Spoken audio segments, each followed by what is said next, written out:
Today we're going to go for the hot take, the series that I just don't get on with. Hey everyone, welcome back to Andrew's Wizardly Reads, and today guys, we are diving into the 10 series that I have started and read since joining Booktube that I just don't particularly click with. These are mostly all DNFs. I'm not going to go so far as to say they're overrated, but I just don't get the hype for these books. Now, we're going to preface that if you like these books, if you like these series, if they mean something to you, my opinions do not detract from your enjoyment. I love that you like these series. Just for me, subjectively, as a reader, they weren't my thing. So this is not coming from a place of hate. This is just a, hey, for me as a reader, not really my thing. Now, before we get into the video, of course, I have to do the spiel of like and subscribe, and you can check the description box down below for links to all my social media, including information about the Discord and my Patreon if you want to help support the channel in a more substantial way and engage in what has so far been an awesome book club. So we have that going on the Discord and on the Patreon. Feel free to check that out if you are interested. You can join for as little as $1 a month. With that out of the way, we should just jump right on into this list. Now, this is not like a tier list. It's not ranking. I've done a tier list ranking of like stinkers and stuff like that. This list is a little bit different. But from that list to this list, we got to talk about Poppy War. I just don't understand Poppy War. I forced my way through the first book, and the world building and the magic system was fantastic. But the main character was just absolutely insufferable. And for me as a reader, I come from the way I process human interaction is through a logic filter. I am autistic, and so I understand human behavior in a certain way. I have to if I'm going to operate on a normal, just every day-to-day basis. And so everything I read, I have to pass through this filter. And everything about Rin screams wrong to me. Like, just the way that she kind of studies, the way that she interacts with nobility, the way she interacts with military command and structure, all of it is just wrong. And I couldn't forgive this book, and I just didn't understand. There's hypocrisy. It felt like a very grim, dark world with a character who was lifted out of a middle grade or YA novel and then like shoved into this situation, and I'm just supposed to believe it. For me, I couldn't make my brain wrap itself around this novel, and for that reason, this is one of the most disappointing reads I think I've ever experienced here on Booktube. Next up, we're going to come for another one that is just an absolute Booktube darling. And if you've been watching the channel for any amount of time, you already know my feelings on this author and this series. We're going to do Kingkiller Chronicles by Patrick Rothfuss. Now, author controversy aside, I thought Name of the Wind was okay. I am not a prose snob. I do not look for deeper meaning within my prose, so therefore, if you're going to come at me in the comments and be like, oh, but the way he works his prose and it's like a master, and if you put the first letter of these words together and you get the name of the villain, I don't care. I have absolutely no want and or care for that kind of prose. What I'm interested in is world building, magic, character interaction, and stuff like that. Name of the Wind was okay. It was interesting. Not a whole lot happening to justify that amount of page count, but again, I do enjoy a good academy setting, so that was done really well. Where my issues come is in Wise Man's Fear. We've got this epic adventure that's shortened down to a paragraph. We've got this kind of just seemingly random interaction, and then there's a whole bunch of teenage wish fulfillment stuff in there that just doesn't really make a whole lot of sense to me. And then, of course, the undelivered book 3 that has been pending for 10 years. Supposedly, when it was picked up, the third book was already written. When it was picked up on contract, now, granted, he had to rework Wise Man's Fear because he made changes to Name of the Wind, and then apparently he kept making changes, and now Doors of Stone is just unworkable. My whole thing here is like, hey, if you're stuck, just tell people you're stuck and you can't do it. And you've proven you can write good characters and good prose and good magic and all that sort of stuff, supposedly. Just write something else. Just start a new world. Do something. But no, instead we just get unfulfilled, promises and stuff. And anyway, I said I wasn't going to get into author controversy. I'm not a particular fan of Rothfuss as a person, but also Kingkiller just doesn't work for me, especially because first 300 pages of Wise Man's Fear is just more Name of the Wind. Anyway, I could go off on a tangent. This one's going to get some particular fandoms to come after me. We're going to talk Discworld here. And the only Discworld collection that I've just absolutely gravitated towards is City Watch. It's the first one I read, and it's the one that holds my heart the most. I tried the Witches collection. I read the entirety of the Death collection. We're going to kind of focus in on Death collection here. It just mostly, like, if you don't understand what Death collection is doing, which I don't really understand it just kind of falls flat. Even Hogfather. Like, I thought Hogfather was okay, but it wasn't this riot of a good time that I was coming to expect. I think the last time I had a really good Discworld experience was Going Postal, and then its follow-up was just an absolute faceplant. And yeah, Discworld I have found to be very hit and miss, and mostly just kind of disappointing. I try and always steer people towards the City Watch collection, and I'm just like, like Reaper Man, like half of that story is really good, and then the other half is just kind of, I don't know. Thief of Time was okay, but again, it wasn't really a Death book. It was just kind of slotted into the Death collection. So yeah, I'm not a huge Discworld fan anymore, which makes me really, really sad.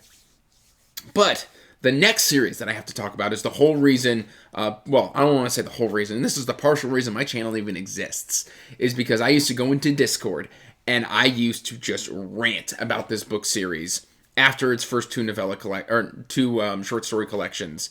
And people were like, you've got opinions, maybe you should create a YouTube channel. So I do have to give this series props, because without me ranting about it, I might not have a channel. That's, of course, going to be the Witcher series by Andrzej Sapkowski. And I've also been told that this could just be a bad translation, and I'm entirely, okay with accepting that as a reason. I'm also, I've been a fan of the video game since, I think, 2013. I played Witcher 2, and then I got really hyped for Witcher 3. And then it was after Witcher 3, I think, when I realized it was a book series as well. So then, naturally, before Booktube, around 2017 to 2019, I started getting interested in reading those stories. And I like Sword of Destiny, and I don't know. It's flown my brain. Of course, as soon as I'm trying to engage my brain box, the name of something just flies out of my head. Anyway, after Blood of Elves, it's pretty much just a downhill trajectory for the Witcher series for me. I don't like the politics. I don't like the horniness. There's not enough monster hunting in it. And it just doesn't... I got used to that experience from the video game, and the book just didn't deliver. And then the prequel novel was just atrociously bad. Season of Storms, I think it's called. And we've got, farting guard women who pin Geralt down and fart all over him. What is happening? Why am I reading this? Now, that could be a bad translation, but it wasn't my thing. I didn't find it funny. I didn't find it entertaining. I just found that gross. So, yeah. Now... okay, all right, I'm gonna hurt some friends here. They already know my opinion on this series. We're gonna talk some First Law. I actually really enjoyed The Blade itself and Before They Are Hanged. I actually really enjoy those books. I can't stay in the last 30%, the conclusion of Last Argument of Kings. It invalidates my whole journey with that series, and you could say that that's the point, but again, I like catharsis when I'm reading, so I don't like... Last Argument of Kings. I love Red Country. I'm okay on the Heroes. And then the Revenge one, whatever that one's called. I actually have a full critique video on that. I'll link in the description box down below if you're interested in checking it out. It's the first full critique I've ever done of a book. But I then tried to do the follow-up trilogy, starting with A Little Hatred, I think is the first book there, and immediately bounced off. Something that I'm just not into is certain... I can't really... that's a spoiler. I can't talk about that. But very early on, there's something that, if you've read the first trilogy, you're fully aware of what's going on. And I was just like, yuck, gross. And I stopped reading it because it's just it crosses a line for me that I'm just like, I'm not really willing to entertain this subject matter. And so, again, First Law, just not for me. The Five Warrior Angels by Brian Lee Durfee. I thought book one was okay, but again, it's got some of the same issues I had with Poppy War. It was a very grim, dark world, and then the main character is just kind of this petulant teenager, and he makes really petulant decisions throughout the book. We've got characters who do really dumb things, to the point where, I feel like human beings are smarter than that, and we've got this one character who accidentally kills somebody, and then just thinks that they're awesome. And they think they're a warrior now. And it's just no, that's not how any of that works. And don't get me wrong, it's addressed later on in the book. But that whole section just failure to launch for me, and I've never continued the series.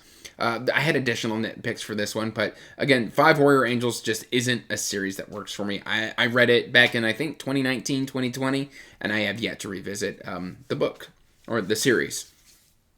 Now, we're going to talk some Mark Lawrence here with Red Queen's War. And this book didn't work for me on such a level that I can barely tell you any. I think there's like Snorri and Jalen are the two main protagonists, but that's all I can tell you about the series. I've erased this from my brain. I've heard people say that this is supposed to be like a very funny interaction. I don't find it particularly entertaining. Since Red Queen's War, I've kind of bounced off of Mark Lawrence's books. I tried for the first few pages of like The Book That Wouldn't Burn and immediately bounced off of those. I did the sequel series to Book of the Ancestor. I bounced off of those after about 40%. I enjoyed his first trilogy, the name of which is absolutely escaping me right now. But this tried to like weave into there, and it just, overall, it didn't work for me. I did like the fact that like Jalen could go into like this berserker mode and like do a whole bunch of really cool stuff. But again, I don't remember any of this book. It just, none of it stuck in my brain. And for that reason, I bounced off of it. Now, this is one where I'm going to have to do an Era 2. Because Red Rising Era 2. The first 3 Red Rising books are phenomenal. I love those books, except the first one. First one's a little rough. It's a little Hunger Games style with, I mean, it's a little darker than the well, maybe not darker than the Hunger Games. Anyway, it read a little younger than the, like, you know, Golden Sun and Morning Star. But Era 2 starts with Iron Gold, and I just thought Iron Gold was very meh. And then I felt like Dark Age was a huge departure for the series. We went down this dark path that I just didn't feel was right for any of the characters or the storyline. It just escalated so quickly in a level of darkness that we didn't even see in the first trilogy. And so I wasn't prepared for that level of darkness from a Red Rising book. And I don't think the author was either, because he then had to do extensive rewrites in the follow-up book because he wasn't really liking where the story was going. He felt it was wrong. And I feel like that starts in Dark Age. When I finished Dark Age, I unhauled all of my Red Rising books. I was so mad. I got rid of them. And then since then, I've brought them back in, and I'm trying to read Lightbringer this month. So we'll see what happens there. But I am returning to Red Rising, and I've heard Lightbringer is a good course correction, and I want to be there for the final book so I can close out and say I've read this series. Now, one I absolutely bounced off of was Kingsbridge by Ken Follett. And this gets a lot of love here on Booktube, and I couldn't stand this book. I bounced off of it so incredibly hard. It had such incredibly heavy male gaze, and I just didn't like this main character who's in the beginning of the book. And I know he's not the main character of the whole book. I hear you. But he was awful. He was terrible, and he was contradictory, and I hated this guy. And like by the time we are getting ready to do the first time jump, I was completely checked out. I closed this book. I sold all of my Ken Follett books. And I was like, this is clearly an author who's not going to be for me. I hated this book. And I couldn't even tell you the name of the first book. Pillars of the Earth. I can't stand Pillars of the Earth. I thought the writing was very digestible and very good, and the world building was great. The characterization was atrociously bad. And feel free to yell at me in the comments for any of the comments that I'm making here. I'm fully expecting to just get absolutely blasted. So feel free to do that. And then, of course, we've got The Expanse. And this kind of comes back to my logic filter that I passed the story through. And there's just certain decisions made throughout this series. I actually like Leviathan Wigs, but I thought the dialogue delivery was atrociously, like, clunky. But it was the strongest story of them all. And then we get to book number 5, Nemesis Games, where we start retconning Naomi. And we then, in the intervening books, like, the villains are just kind of very mustache-twirling style of villains that just didn't overall work for me. I couldn't understand their driving force of, like, why they were being evil or why they were being the way they were. It just didn't work for me. And so I DNF'd at Nemesis Games, about halfway through Nemesis Games, and I have never looked back. And then a new addition to this list, which makes me sad, is just something that has fallen from grace. And of course, I've got to mention the Stormlight Archive. Now, I was very vocal about not liking Rhythm of War. I thought it was just very kind of boring, but I had hope for Wind and Truth. Hope that has since been absolutely shattered. I'm about halfway through Wind and Truth, and I'm just having to digest this in absolute chunks. I cannot read it all the way through as a single novel. I find it boring. I don't like the direction that this series is going. And there is a very, very strong chance that I will not be continuing Stormlight Archive when the author chooses to resume in 10 years. Which, I mean, if you had asked me in 2020 or 2019, 2021, 2022, hey, are you going to leave the Cosmere? I would have told you absolutely not. The Cosmere is awesome. It had its rough patches, but this is such a fall from grace. And it's been kind of consistent. We had the secret projects, which were rocky. Nobody really praised, other than Yumi. People liked Yumi and people liked Tress. But I haven't heard anybody really praise Sunlit Man. And the non-Cosmere one has been pretty much universally panned. I know a couple people who was like, oh, that was funny. And then, the cracks were showing at Rhythm of War. And now here we are with Wind and Truth. And it's just been an absolute just not good at all. So, yeah, that's kind of where I'm at. These are my 10 most disappointing series that I've either DNF'd, moved on from, or just don't overall really enjoy anymore since joining Booktube. Now, I know I've listed a lot of Booktube darlings, but feel free to let me know contradictory thoughts in the comments down below, or your own list of series that you think should be included in your particular list. Maybe not my list, but your list. This is all subjective. Yeah, I would love to hear from you in the comment section down below. But I feel like I've thrown a lot at you today, guys, so this is all I've really got. Till next time, peace out, stay magical, bye. And as always, I would like to give a huge thank you to my patrons. Thank you for supporting my passion and my hobby. It means the world to me.